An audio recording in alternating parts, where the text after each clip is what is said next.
வணக்கம் நண்பர்களே, ரஞ்சனி அஞ்சரை பெட்டி நிகழ்ச்சிக்கு உங்களை அன்போடு வரவேற்கிறேன்.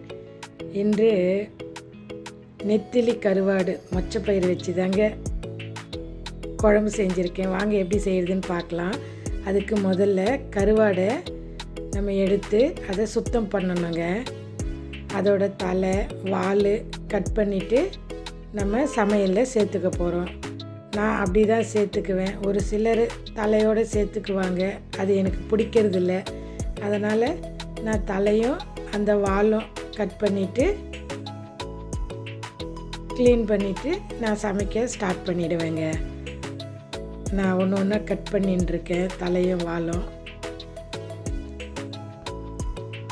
இதே போல் மற்றது எல்லாமே கட் பண்ணி இது மாதிரி தனியாக நான் வச்சுருக்கேங்க. இதுக்கு ஒரு 2 டம்ளர் அளவு நல்ல வெந்நீர் கொதிக்கிற தண்ணிங்க. அதில் கருவாடை சேர்த்து ஒரு 10 நிமிஷம் நல்லா ஊறட்டுங்க.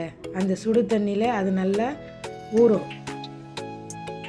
அதுக்கப்புறம் நம்ம அதை க்ளீன் பண்ணிவிட்டு நம்ம சமையலுக்கு யூஸ் பண்ணிக்க வேண்டியது தாங்க. இப்போ மொச்சப்பயிரை க்ளீன் பண்ணுவோம். ஃப்ரெஷ்ஷாக கிடச்சிது எங்களுக்கு மொச்சப்பயிறு. அதனால் வாங்கி சரி குழம்பு வச்சு சாப்பிடுவோம், ரொம்ப நாளாக ஆச்சே அப்படின்ட்டு எல்லாத்தையும் க்ளீன் பண்ணி உரித்து முடிச்சாச்சுங்க. வாங்க அதுக்கு தேவையானது சின்ன வெங்காயம் ஒரு 6-7, 10 பூண்டு ஒரு கைப்பிடி அளவு, 1/2 ஸ்பூன் சோம்பு, 1/2 ஸ்பூன் சீரகம், 1/2 ஸ்பூன் மிளகு எல்லாத்தையும் சேர்த்து கொரகொரப்பாக நம்ம அரைச்சிக்கணுங்க. அம்மி இல்லாததுனால நான் மிக்சியில் கொஞ்சம் கொரகொரப்பாக தட்டிக்கிட்டேங்க. அம்மியில் எப்படி தட்டுவோமோ அது மாதிரி தான். வாங்க ஸ்டவ்வில் மண் சட்டியில் தான் இப்போ நான் குழம்பு வைக்க போகிறேன். ஒரு 2 குழிக்கரண்டி அளவுக்கு எண்ணெய் சேர்த்துக்கோங்க. நான் நல்லெண்ணெய் தான் சேர்த்து சமைக்கிறேங்க. எண்ணெய் நல்லா ஹீட் ஆனதும் கொஞ்சமாக வெந்தயம் சேர்க்குறேன். ஒரு 1/2 ஸ்பூன் அளவுக்கு வெந்தயம். எந்த ஒரு காரக்குழம்பாக இருந்தாலும் சரி, மீன் குழம்பாக இருந்தாலும் சரி, இல்லை கருவாட்டு குழம்பாக இருந்தாலும் சரி, வெந்தயம் சேருங்க. கொஞ்சமாக கறிவேப்பிலை சேர்த்து நல்லா பொரியட்டும். கட் பண்ணி வச்ச ஆனியனையும் சேர்த்துக்குவோம். இந்த டிஷ் உங்களுக்கு ரொம்ப பிடிக்கும். லைக் பண்ணுங்கள், ஷேர் பண்ணுங்கள், கமெண்ட் பண்ணுங்கள், சப்ஸ்கிரைப் பண்ண மறந்துடாதீங்க ஃப்ரெண்ட்ஸ். எனக்கு 100 சப்ஸ்கிரைபர் வந்திருக்காங்க. சப்ஸ்கிரைப் பண்ண அனைவருக்கும் நன்றி. இதை நல்லா கலந்து விடுங்க. நல்லா ஆனியன் குக் ஆகட்டும். அப்படியே அசையுதுங்களா, அதனால தான் அதை சரி பண்ணுறேன். இது மாதிரி கருவாட்டு குழம்பு மீன் குழம்புன்னா நான் சட்டியில் தாங்க வைப்பேன். அது ரொம்ப ருசியாகவும் நல்லா இருக்குங்க. இப்போ நம்ம பூண்டு சின்ன வெங்காயம்லாம் தட்டி வச்சுருக்கோம் இல்லைங்களா, அதையும் சேர்த்து நம்ம வதக்க வேண்டியது தாங்க. நல்லா வதங்கட்டும். கிளறி விட்டு ஒரு 2 நிமிஷம் நல்லா குக் ஆகட்டுங்க. வதக்கும்போதே அப்படியே இப்போவே கருவாட்டு குழம்பு ஸ்மெல் வந்துடுதுங்க. அந்த பூண்டு மிளகு சீரகம் சோம்பெல்லாம். இப்போ கொஞ்சமாக கட் பண்ணியிருக்கிற தக்காளி ஒரு 2 அதையும் சேர்த்து நல்லா கலந்து விடுவோம். தக்காளி கொஞ்சம் நல்ல குழைய பாயில் ஆகட்டுங்க. தக்காளி எவ்வளோ நல்லா குக் ஆகுதோ அவ்வளவோ குழம்பு நல்ல ருசியாக இருக்குங்க. இந்த டைமில் ஒரு கைப்பிடி அளவு கல் உப்பு சேர்க்குறேன். கொஞ்சம் தோராயமாக தாங்க சேர்க்குறேன், வேணும்னா நீங்கள் செக் பண்ணிக்கோங்க. அதையும் சேர்த்து நல்லா கலந்து விடுங்க. நல்லா குக் ஆகட்டும். கருவாட்டு குழம்பு வச்சாவே அந்த தெருவே மணக்கும்னு சொல்லுவாங்க. அது உண்மைதாங்க. நல்லா டொமேட்டோ குக் ஆகுது. அதை நல்லா கலந்து விடுவோம். இப்போ கொஞ்சமாக கட் பண்ணி வச்சுருக்கிற கத்திரிக்காய் அதையும் சேர்த்துக்குவோம். நம்மளுக்கு என்னென்ன காய் இருக்கோ அது எல்லாமே சேர்க்கலாங்க. நான் இப்போ மொச்சப்பயிறு சேர்க்குறேங்க. மொச்சப்பயிறு சீசன் இல்லைங்களா, அதாங்க ஒரு புடி பிடிக்கலான்னுட்டு இந்த கருவாட்டு குழம்போடு சேர்த்து செய்கிறேங்க. ஊருங்களெல்லாம் இப்படி தான் செய்வாங்க. நாங்கள் பெரும்பாலும் இது மாதிரி தாங்க செஞ்சு சாப்பிட்றது. நல்ல ருசியாக இருக்குங்க குழம்பு. நீங்களும் செஞ்சு பாருங்கள். கமெண்ட் பண்ணுங்கள், லைக் பண்ணுங்கள், ஷேர் பண்ணுங்கள், சப்ஸ்கிரைப் பண்ண மறந்துடாதீங்க ஃப்ரெண்ட்ஸ். குழம்பு எப்படி வந்ததுன்னு கமெண்ட் பண்ணுங்கள். இந்த குழம்புக்கு தேவையான அளவு ஒரு 1/4 டீஸ்பூன் அளவு மஞ்சத்தூள், அதோட நம்ம குழம்பு மிளகாய் தூள் தாங்க நான் சேர்க்குறேன். நம்மளுக்கு காரம் எவ்வளோ வேணுமோ அவ்வளோ சேர்த்துக்கலாம்.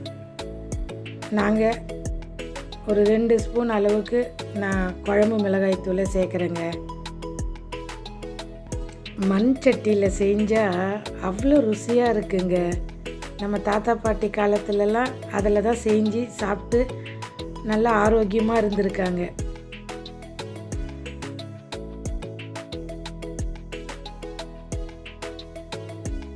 இப்போ நம்மளுக்கும் கொஞ்சம் புத்தி வந்து ஒன்று பழைய ட்ரெண்டுக்கு நம்ம மாறிட்டுருக்கோங்க. நிறைய இப்போ சிறுதானிய உணவுகளை எடுத்துக்கிறோம், மண் சட்டியில் செய்கிறோம். நம்மளும் மாறுவோம். நம்ம ஹெல்த்தை நம்ம பார்த்துக்கணும் இல்லைங்களா? இப்போ ஒரு 2 டம்ளர் அளவுக்கு தண்ணி சேர்க்குறேங்க. நான் நல்லா மிக்ஸ் பண்ணி ஒரு 10 நிமிஷம் நல்லா காய் அந்த மொச்சை பயிறு நல்லா வேகணுங்க. ஒரு 10 நிமிஷம் ஆகும், நல்லா குக் ஆகட்டும். இப்போ ஒரு பிளேட்டு போட்டு கவர் பண்ணி வச்சுருவோம். ஒரு 10 நிமிஷம் கழித்து நம்ம ஓப்பன் பண்ணலாங்க. காய் எந்த அளவு வெந்திருக்குன்னு பார்க்கலாம். எண்ணெய்லாம் நல்லா மிதந்து வந்திருக்கு. நல்லா மிக்ஸ் பண்ணி விட்டுட்டு கத்திரிக்காய் மொச்சப்பயிறு நல்லா வெந்திருக்குங்க. இந்த ஸ்டேஜில் நம்ம சுத்தம் பண்ணி வச்சோம் இல்லைங்களா நெத்திலி கருவாடு, அதை சேர்க்க போகிறோங்க. அதையும் சேர்த்து ஒரு 2 நிமிஷம் குக் ஆனால் போதுங்க. ஏன்னா ஆல்ரெடி நம்ம வெந்நீரில் சுடு தண்ணியில் ஒரு 10 நிமிஷம் ஊற வச்சுருக்கோம். அதுலேயே அது வெந்து போயிடுங்க. இப்போ நெல்லிக்காய் சைஸ் அளவுக்கு புளியை கரைச்சி நான் அதில் சேர்க்குறேங்க. அதையும் மெதுவாக கலந்து விட்டு புளியோட பச்சை வாசனை போகணும். ஒரு 5 நிமிஷம் நல்லா கொதிக்கட்டுங்க. ஒரு பிளேட்டு போட்டு மூடி விட்டுடலாம். ஒரு 5 நிமிஷம் கழித்து ஓப்பன் பண்ணி பார்க்குறேன். ஆயிலெல்லாம் மிதந்து குழம்பு நல்லாவே வந்திருக்குங்க. மொச்சப்பயிறு நெத்திலி கருவாட்டு குழம்பு ரெடிங்க. வாசமே அப்படியே மணக்குதுங்க. வீடே கருவாட்டு குழம்பு வாசனை. கொஞ்சமாக கொத்தமல்லி தூவி நம்ம இறக்கி வச்சிட வேண்டியதுதாங்க. நான் ஸ்டவ் ஆஃப் பண்ண பிறகும் பாருங்கள் எப்படி கொதிச்சுக்கிட்டு இருக்குது. இது ஒரு 2 நிமிஷம் அப்படியே தாங்க கொதிக்கும் நல்லா சூடாக. இந்த டைமில் ஒரு பேன் வச்சு ஒரு 1.5 டம்ளர் அளவுக்கு நான் தண்ணி சேர்க்குறேன். களி தாங்க செய்ய போகிறேன். இதுக்கு கருவாட்டு குழம்புக்கு 1.5 டம்ளர் தண்ணி சேர்த்து அதை ஹீட் பண்ணுறேங்க.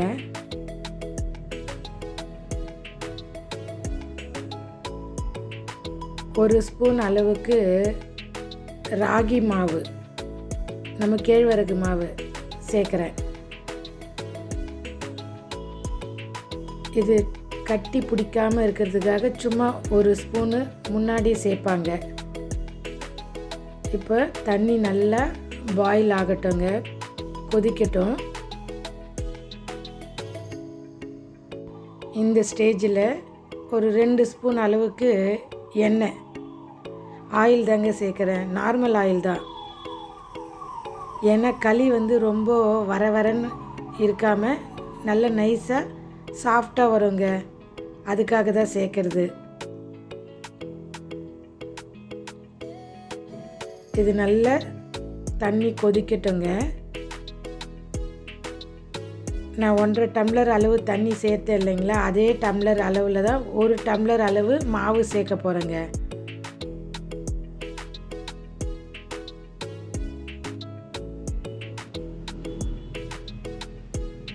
களி உருட்டுறதுக்காக அது வாங்குதுங்க அந்த கரண்டி. இப்போ பாயில் ஆகுதுங்க. இந்த ஸ்டேஜில் நான் 1 டம்ளர் அளவுக்கு கேழ்வரகு மாவு, ராகி மாவு தாங்க நான் சேர்க்க போகிறேன். 1 டம்ளர் அளவுக்கு 1.5 டம்ளர் அளவு தண்ணி வச்சா கரெக்டாக இருக்குங்க. இப்போ இது ஒரு 15 நிமிஷம் நல்லா வேகட்டுங்க. பொங்கிடாமல் பார்த்துக்கங்க. கொஞ்சம் லைட்டாக கவர் பண்ணி விடுங்க. ஒரு 15 நிமிஷம் விட்டு நான் ஓப்பன் பண்ணுறேன். நல்லா வெந்திருக்கு. இப்போ நம்ம களி கிண்டுறதுக்குன்னு ஒரு கட்டை இருக்கும். ஆனால் நான் என்னோடய கரண்டிலேயே தாங்க நான் கிண்ட போகிறேன். அதை அப்படியே கிளறி விட்டுக்கிட்டே இருங்க. அடி பிடிக்காது. கட்டி பிடிக்காமல் நம்ம கலந்து விட்டுக்கிட்டே இருக்கணும். கை எடுத்துட்டிங்கன்னா கட்டி பிடிச்சிருங்க. அதனால் நல்லா கலந்து விட்டுக்கிட்டே இருங்க. நான் கூட ரொம்ப நாள் ஆச்சுங்க களி செஞ்சு. கருவாட்டு குழம்புன்னவே களி செய்கிறேங்க. எனக்கும் ஃபஸ்ட்டு கொஞ்சம் கஷ்டமாக தான் இருந்தது செய்கிறதுக்கு. வரவே வராது. ஆனால் செய்ய செய்ய இப்போ நல்ல ஈஸியாகவே வருதுங்க. பெங்களூர் இருந்து இது கூட செய்யலைன்னா எப்படிங்க? பெங்களூரு களின்னா பெங்களூர் தானேங்க ஃபேமஸ்ஸு. இதே மாதிரி கை விடாமல் நல்லா கலந்து மசிச்சுக்கிட்டே விடுங்க. அப்போ மாவு இருந்தால் கூட அது நல்லா உடஞ்சி அதோட நல்லா மிக்ஸ் ஆகும். கலரி விட்டுக்கிட்டே இருங்க.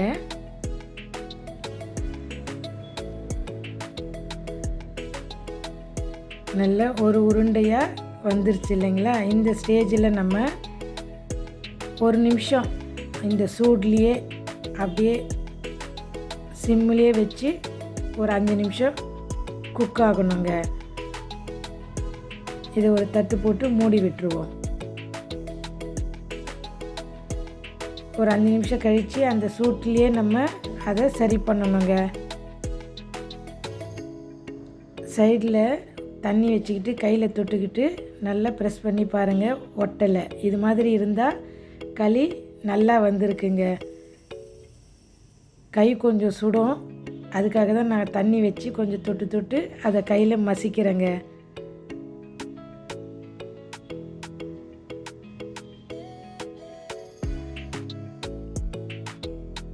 இது நம்மளுக்கு தேவையான அளவுக்கு சைஸு உருண்டை பண்ணிக்க வேண்டியது தாங்க. நான் இப்போ 3 உருண்டை பண்ண போகிறேன். அதை தான் நான் 3 பாகமாக பிரித்து விட்டுருக்கேன். இப்போ கையில் தண்ணியை கொஞ்சம் தொட்டுக்கிட்டு ஒன்று ஒன்றா எடுத்து நம்ம உருண்டை பண்ணிக்க வேண்டியது தாங்க. சூடாக தான் இருக்கும். அது செய்ய செய்ய அது பழகி போகுதுங்க. தண்ணி கொஞ்சம் தொட்டு தொட்டு நம்ம உருண்டை பிடிக்க வேண்டியது தாங்க.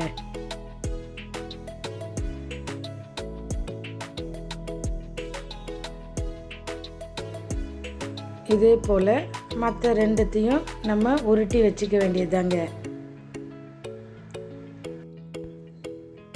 நான் எண்ணெய் சேர்த்தேன் இல்லைங்களா, பாருங்கள். பார்க்குறதுக்கே ஷைனிங்காக எப்படி இருக்குது இல்லைங்களா? அதுக்காக தாங்க நான் ஒரு 2 ஸ்பூன் எண்ணெய் சேர்த்து எப்போவுமே செய்வேன்.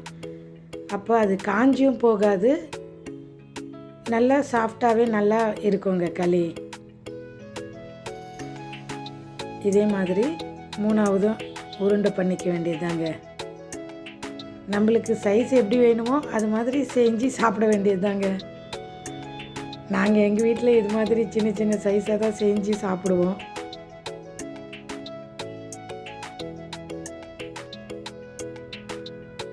இப்போ ஒரு பிளேட்டில் நம்ம செஞ்சு வச்சுருக்கிற களியை வச்சு மண் சட்டியில் செஞ்ச மொச்சப்பயிறு நெத்திலி கருவாட்டு குழம்பு சேர்த்து சாப்பிட வேண்டியது தாங்க. சாப்பிட்றதுக்கு அவ்வளோ டேஸ்ட்டாக இருந்ததுங்க களிக்கு குழம்பு. சேர்ந்து சமைப்போம், சேர்ந்து ருசிப்போம். நன்றி நண்பர்களே.